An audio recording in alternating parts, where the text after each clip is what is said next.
¿Qué tienen en común un ex jugador de Peñarol, un ex presidente de Banco Central y un escultor? Son todos la misma persona. Recibimos en Encuentros a Ricardo Pascale, bienvenido.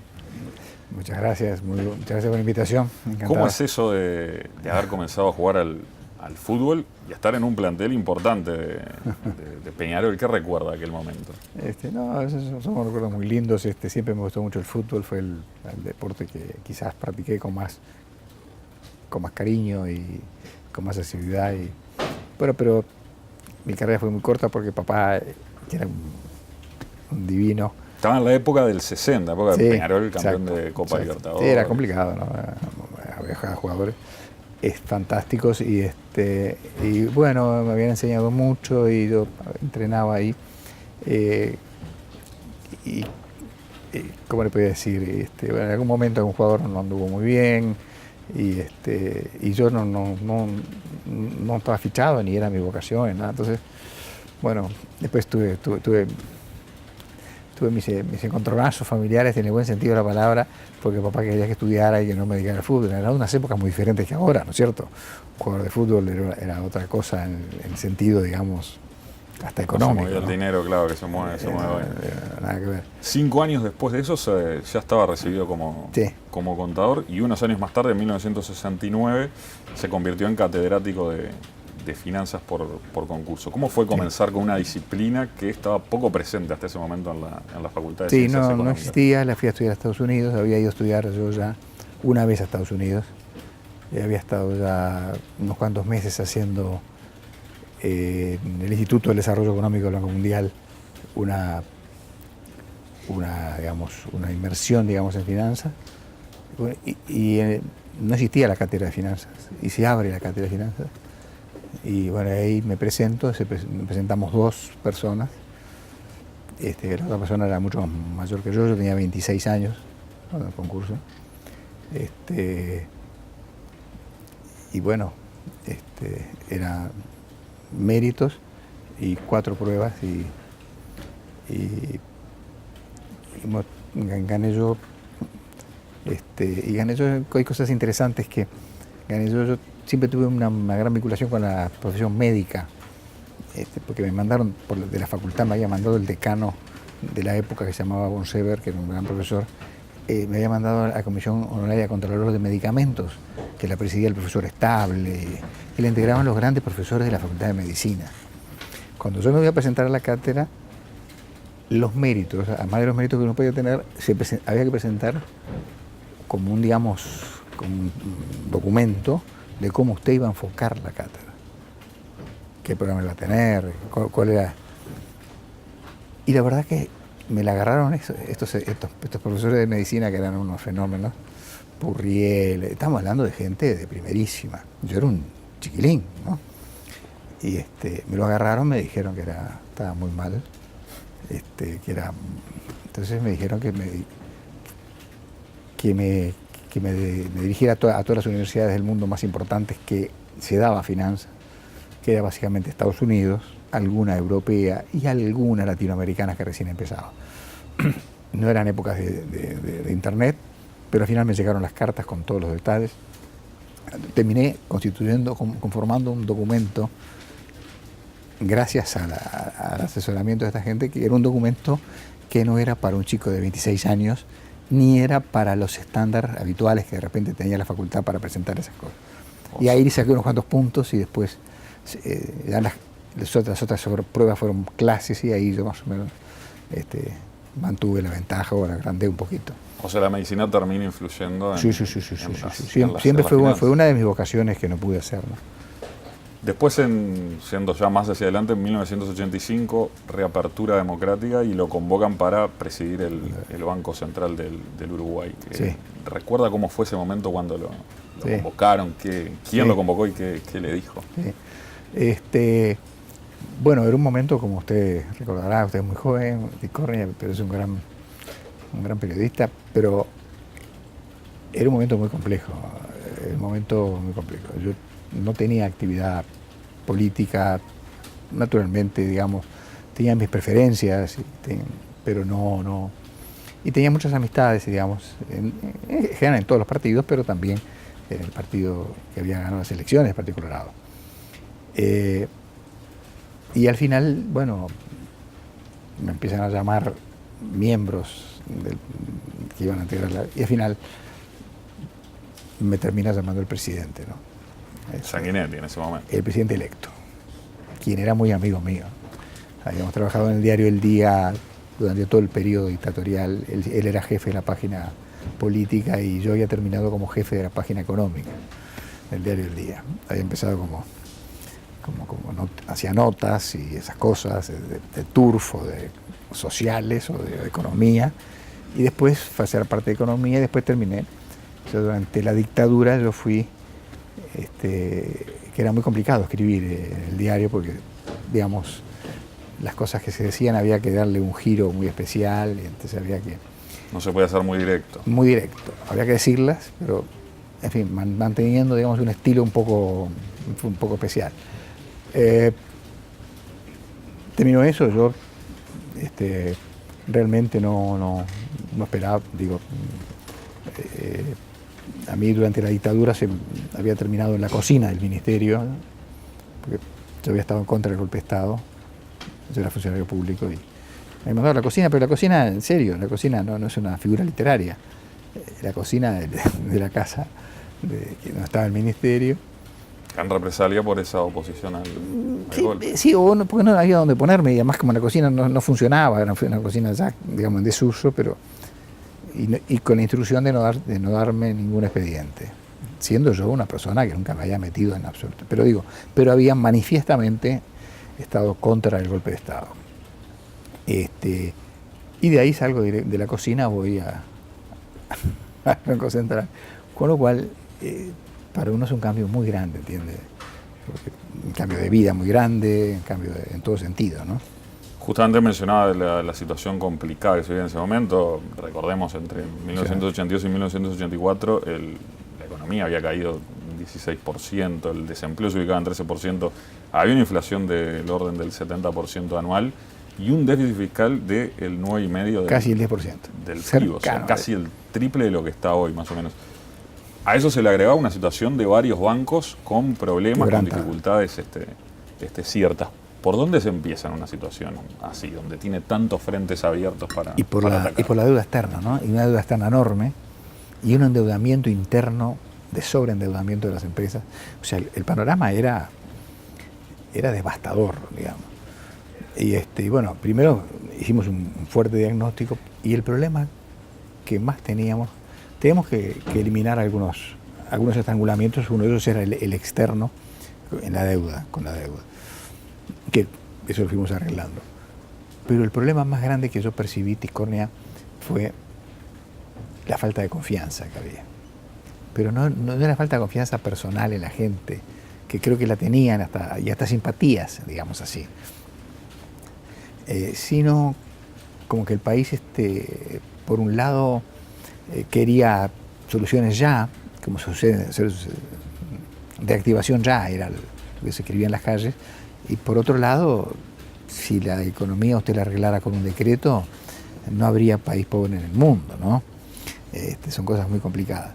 Y fuimos siempre, pero lo que teníamos claro, todo el equipo económico, es que teníamos que mejorar la confianza pública. Si no arreglamos la confianza pública, esto iba a ser difícil. Y la confianza pública vimos que se iba, bueno, fuimos tratando de acomodar esa casa que había sido arrasada por un viento. Y yo le diría que lo que más influyó allí para el fortalecimiento de la confianza fue cuando los distintos estamentos sociales, sean empresariales, sean sindicales, los medios, con los cuales yo tenía una vinculación muy grande, porque había periodista toda la vida, pero justamente desde el Banco Central siempre la relación con los medios es muy, muy cauta, como usted lo sabe. Es difícil, sí. Es difícil. Uno, cuanto menos tiene que hablar, lo menos que puede hablar.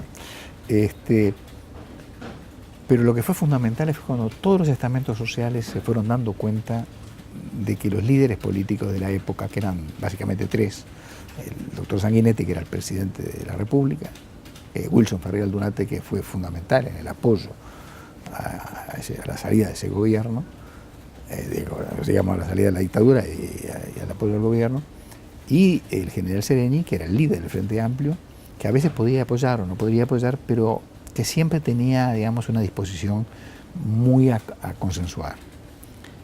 Y la instrucción que tuvimos en definitiva fue: hay gran confianza en ustedes, nosotros tenemos una gran confianza, por favor, pero tengan presente que la democracia está recién naciendo y la democracia está muy frágil.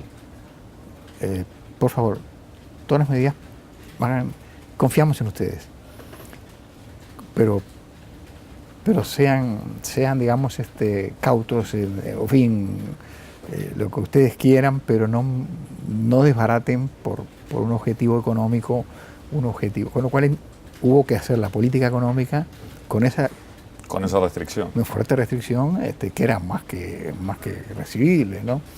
Y cuando los estamentos sociales se empiezan a dar cuenta que los líderes estaban, digamos, se pelearían, discutirían de otras cosas, pero en estos temas no discutían,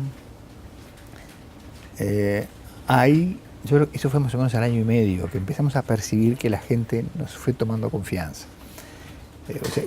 O sea, yo le atribuyo, y por eso soy siempre muy optimista, que si cuando hay acuerdos así, en algunos puntos claves, como era ese, mantener la democracia, el país se fortalece, ¿no es cierto?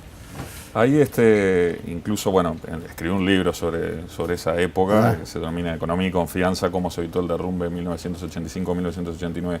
Ahí dice que la economía suele despreciar las emociones, que no las incorpora, porque son conceptos complejos y además son difíciles de medir. Y usted lo compara con, quizás por esa vocación de medicina, con lo que es un médico y lo que es la paraclínica, que vendrían a ser los análisis, en este caso los indicadores, y la clínica, que es cómo el médico ve al paciente. Hoy, ¿cómo está la paraclínica y la clínica de la economía uruguaya?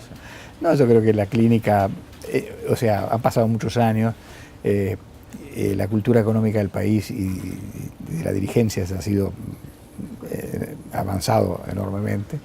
Yo creo que el país, bueno, estamos no en la fase más bien descendente del ciclo, aunque con una perspectiva un poquitito mejor para este año,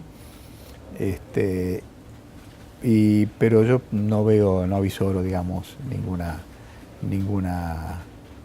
ningún problema así particular, que creo que están en buenas manos, la conducción económica, gente competente, y eso se ha avanzado mucho, el país ha avanzado mucho. En la profesionalización de la conducción económica. Hay cosas que ya no se discuten en los últimos 30 años. Se puede discutir otras cosas, pero no muchas en materia económica. Eso ayuda mucho, y o sea que en clínica veo que la gente, no veo ni cerca, veo que como que están empezando a tomar un poco más de entusiasmo, un poco más de... y en paraclínica, bueno, ya sabemos que tenemos algunos temitas ahí, como usted mencionaba, que el ministro está prestando toda la atención que puede, como por ejemplo el tema del déficit, ¿no? Y o sea que por ahí, en aquel momento teníamos un problema paraclínico espantoso y una clínica que se daba la caída de la confianza, que era realmente horrible, ¿no? Ahí una cosa que me llamó la atención es que nunca dejó como de estudiar. Hasta en 2007, por ejemplo, se doctoró en Sociedad de la Información y el Conocimiento en la Universidad Abierta de Cataluña. ¿Qué lo llevó a seguir estudiando y, bueno, doctorarse a los 65 años? Una cosa que no es tampoco tan habitual. Bueno, yo seguí siempre estudiando y siempre dando clases, aún siendo presidente del Banco Central. Nunca dejé de dar clase.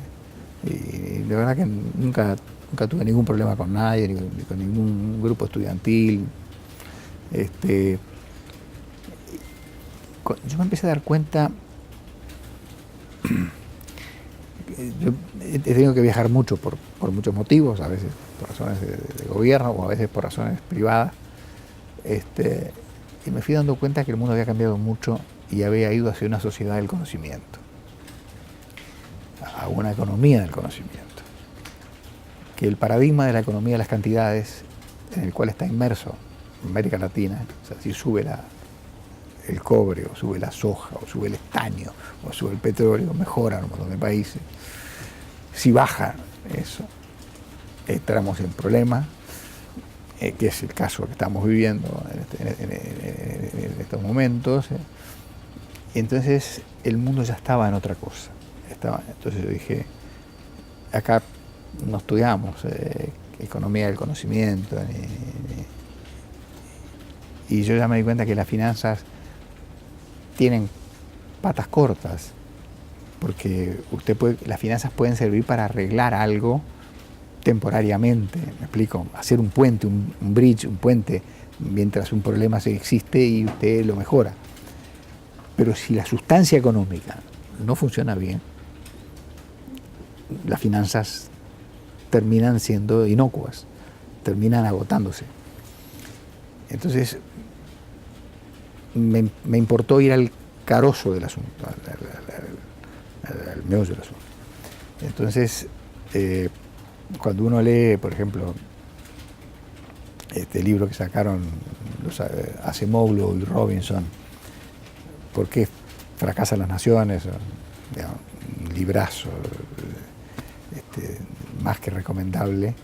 Ahí uno empieza a entender todo. Y bueno, el doctorado fueron 5 años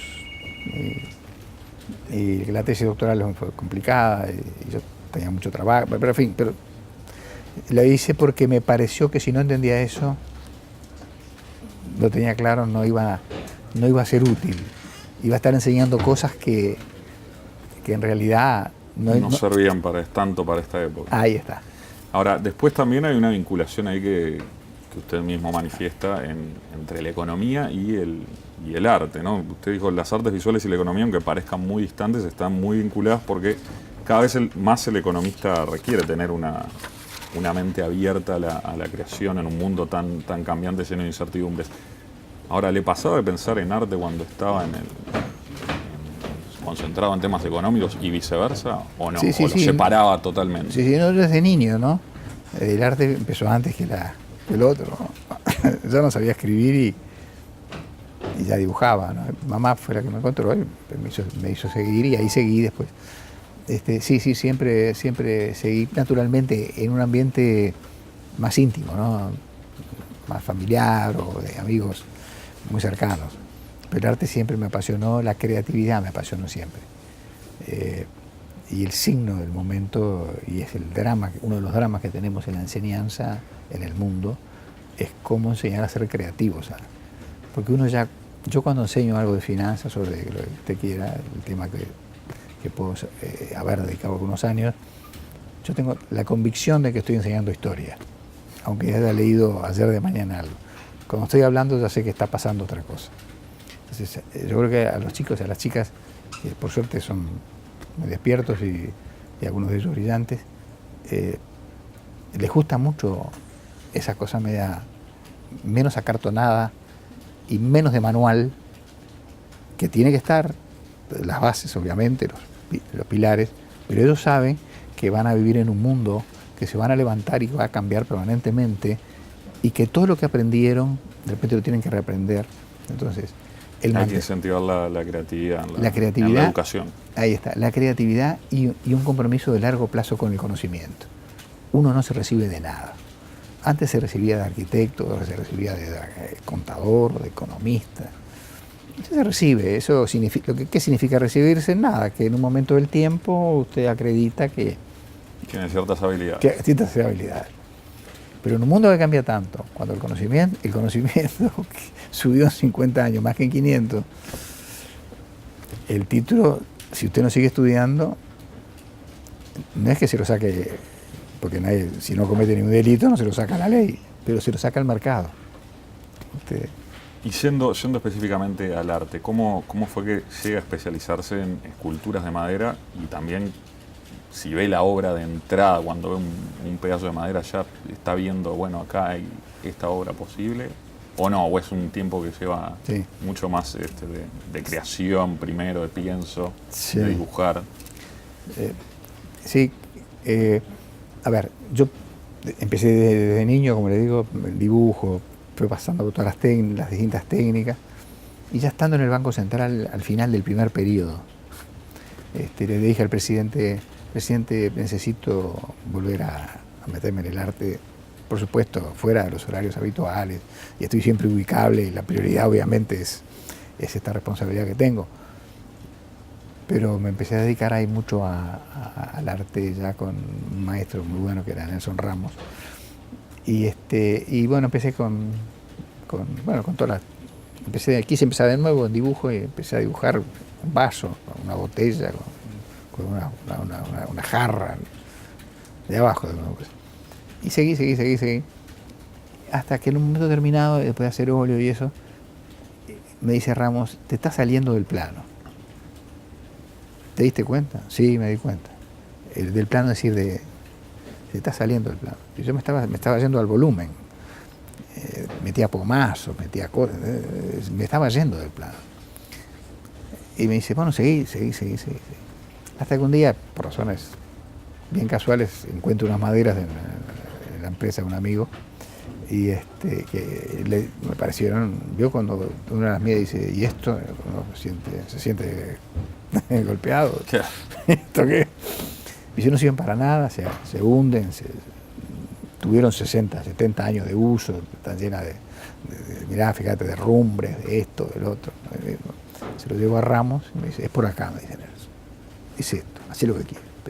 Ramos era un hombre que dejaba volar y simplemente te retocaba unas cosas que dice, ¿te parece esto que hiciste?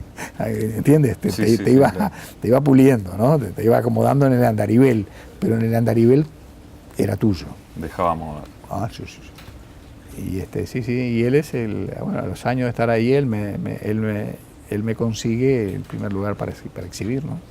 ¿Y ahí el proceso creativo, empieza primero en un dibujo, o ya se ve ves desde el comienzo de ver la madera y decir, bueno, acá de repente estoy viendo aquellos 7 cuadros que están atrás, y eso ya me está inspirando cosas que no terminan haciendo 7 cuadros. Y ahora termino la entrevista con usted y me siento en el auto y hago un croquis de otra cosa, y ahí empieza todo un proceso que a veces dura meses hasta que uno madura la obra, ¿no? Hay horas que la madura más rápido, otras menos rápido. Para terminar, en el arte representó Uruguay en la Bienal de Venecia. Tiene obras en el edificio central de Naciones Unidas en Nueva York, en el Museo de Arte Contemporáneo en Chicago, entre otros. También en economía es autor del modelo Pascale, que predice serios problemas financieros en las empresas. ¿Qué de esas cosas le causó más satisfacción? A ver, lo que siempre me causó satisfacción, le digo sinceramente, lo que siempre me causó satisfacción fue el servicio, fue el servir a la sociedad, ya sea dando clases, o si una obra puede inspirar a alguien o hacerlo más feliz, bien. Eso nunca me creí nada, ni me creo nada especial. Como siempre hemos comentado, cuando uno cree que llegó a algo, o cree algo, eso me lo enseñó mi abuelo, ahí empieza la caída. Uno siempre estoy en el camino. Yo siempre le digo a los estudiantes, yo soy un estudiante más. La única ventaja que puedo tener, si es una ventaja, es que como soy más grande que ustedes de edad, tuve más tiempo para estudiar. Pero eso de profesor me suena tan acartonado. Uno es un estudiante y va tratando de aprender todo el día, ¿no? todo el tiempo. Y estoy aprendiendo todo el tiempo. Y aprendo de ellos también, de las preguntas que me hacen, de las ocurrencias que tienen. Hay que dejarlos que se expresen. Lo único que uno puede hacer con un estudiante es sofocarlo, al revés, hay que dejarlo. Además son muy atentos, siempre han sido muy generosos conmigo en todo. Y pese a llegar no ser la puntualidad uno de mis factores claves, ellos por lo menos se sienten libres de poder expresar lo que crean conveniente, que nunca van a tener un desaire ni una respuesta como a mí no me hubiera gustado que me lo hubieran hecho, ¿no? hay que ser empático en eso. Ricardo Pajale, muchas gracias por haber participado en Encuentro. Un gusto, placer mío.